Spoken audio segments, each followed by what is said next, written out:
This is Wishop, and this is your weekly reading from Monday, August 17th through Sunday, August 23rd. So I think the astrology is not too huge this week, but it's kind of interesting.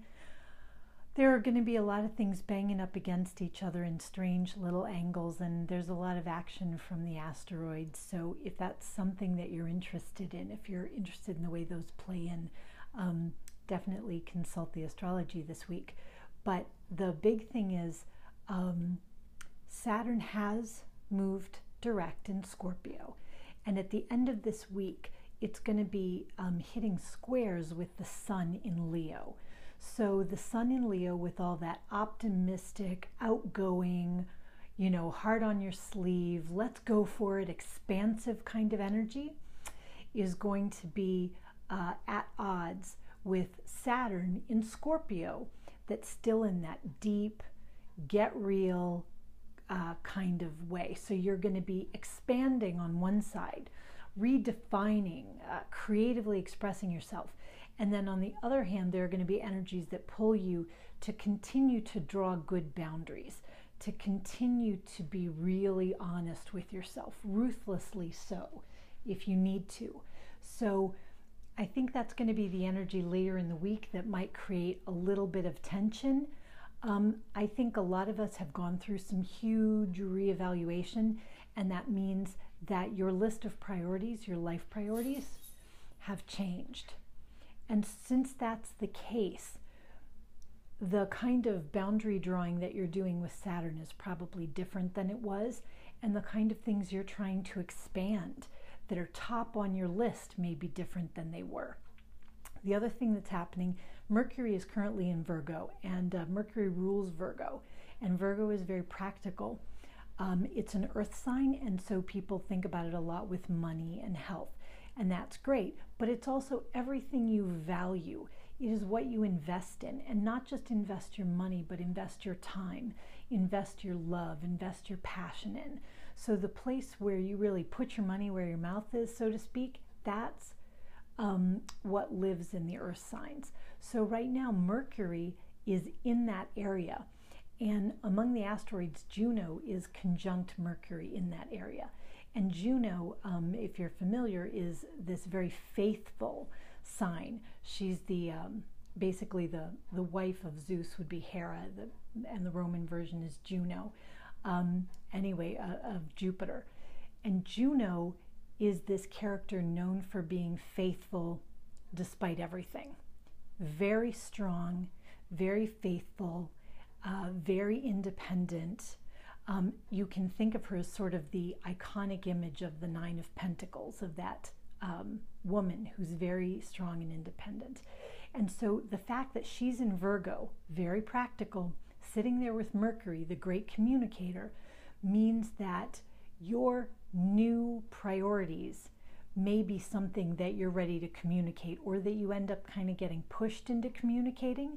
Even if you didn't think you were quite ready to share them, you probably are. If you find yourself in a situation where that Sun in Leo and that Saturn in Scorpio are creating tension, and you have to come out and just state your piece, realize that you're going to do it well.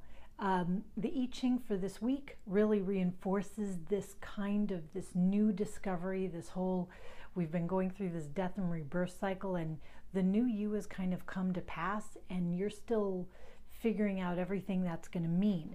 But the I Ching for the week is 43. It's lake over heaven, or lake over sky, which is resoluteness or decisiveness.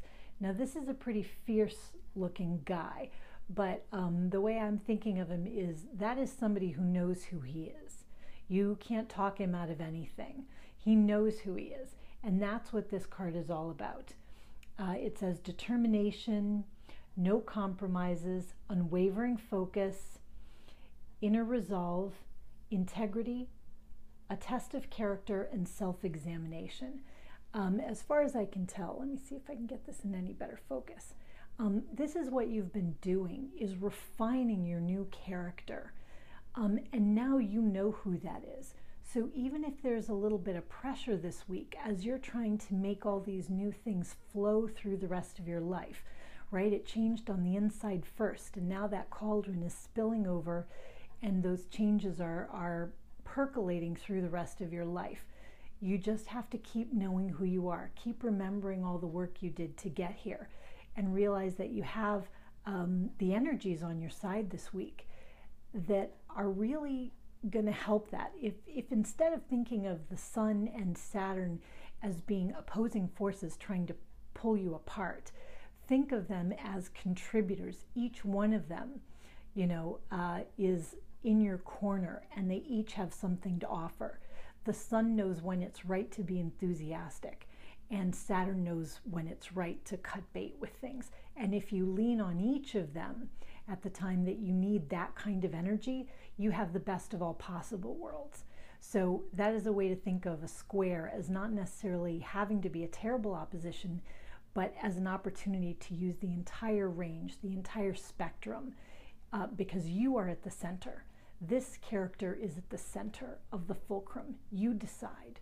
So that's what's going on this week from the I Ching. Let's get to the tarot. I used Zirkus Magi. I always like them when I need a bold and clear message. So let's see what they have to say. Oh, there we go. Look at this. Oh, yes. So shocking. Okay. Actually, I say shocking, but it's not really. I mean, if you read the cards too, you know that certain themes, once they start coming up, they really come up until they've sort of played out the energy. So here's the Chariot card here.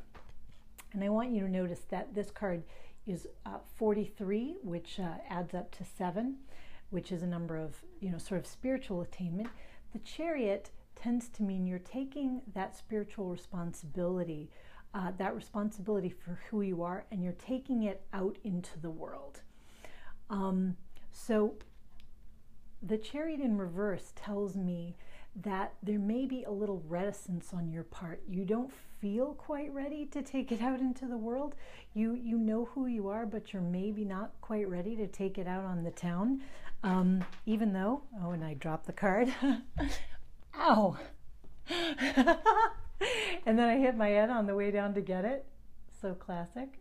Okay, so the Chariot can mean in reverse that you're sort of resisting that energy. The energy says, go out, be the goofball that you are. Well, in this case, I'm being the goofball that I am, but it's saying be the new you that you are. Take the reins and get moving, but you might feel reticent to do it. You might not feel ready. But the 9 of Rings, wasn't I just talking about her? Juno. And also the sign of Virgo can be seen in this card. The 9 of Rings, the 9 of Pentacles, Attainment. This is that self-sufficient character. And she has everything she needs. She is complete unto herself. And she's not begging for anything from anybody. And so this state of spiritual self-sufficiency is what you've worked hard to get. So you might still feel a little nervous about taking it out on the town, but you really shouldn't, because you've gotten there. 9 is a number of a cycle of completion. So that means, just like we were saying last week, these dark days for now are behind us. We've turned a real corner into a new part of the cycle. And here we have the 8 of Rings, which you would think of as the 8 of Pentacles, which typically we see as, we can see as a craftsperson, or a practice makes perfect kind of card. In this deck, it's called transformation. So we still have the worker in the workshop, but it's called transformation. Things are happening. And if you can see all these sort of, fantastic beasts in here, you realize that this is not just a regular workshop like the normal 8 of Pentacles, where each pentacle is supposed to look the same as the one that came before it until you've completely perfected your pentacle making and, you've done it. This is not a workshop where things happen in a routine way. This is a fantastical workshop. This is the workshop of you, where you create your life by doing it. You just have to get out there and start doing it. And it's horrifying.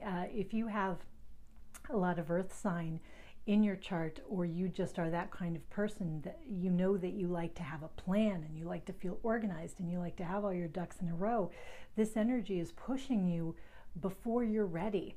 But it's saying on the inside you are ready. And Mercury is going to help you be ready to come up with the right words, to say the things you need to say.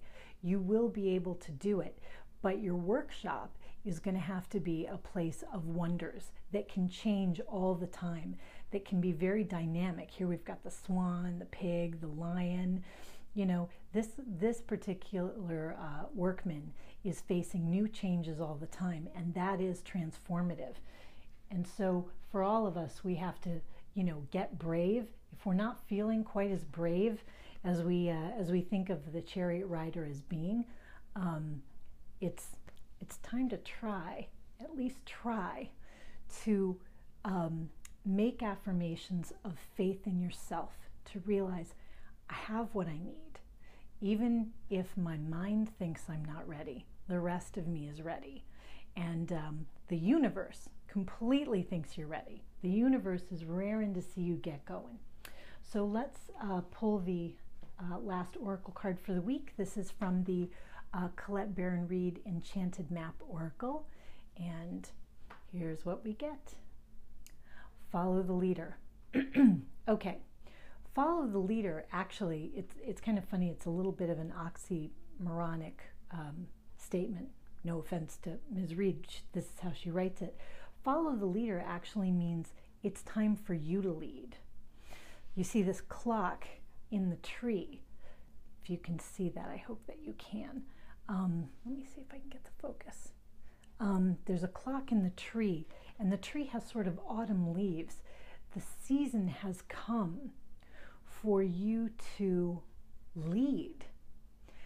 So when we say follow the leader, it's more of a get going and realize that you're not alone on the path, but that it's actually for you to strike out. Everything is ready to follow you and to support you, but you got to get going. And that can be a really hard thing to do, especially because the energy of the last little while has been a hurry up and wait kind of thing. Don't move yet, you're not quite ready, see what else there is to learn, see what else there is to know, see what else there is to examine, blah, blah, blah. And now that the training wheels are taken off and the universe is saying, go, go, go, a lot of us who have gotten used to standing still and waiting, and for some of us, well, me, it's been very difficult to learn to wait and to learn to be patient. But now I'm kind of a little bit stuck in the habit of waiting. So just blowing the doors off and going for it is a little bit different now. But that sun in Leo is going to give you a lot of fire to do it. The days are beautiful. The nights are long. Enjoy yourself and think of ways that you can share the new you with the world, because you know who you are, and we're all going to benefit when you give us a little taste of it. So rock on with your bad selves as always, and I will talk to you next week. Bye-bye.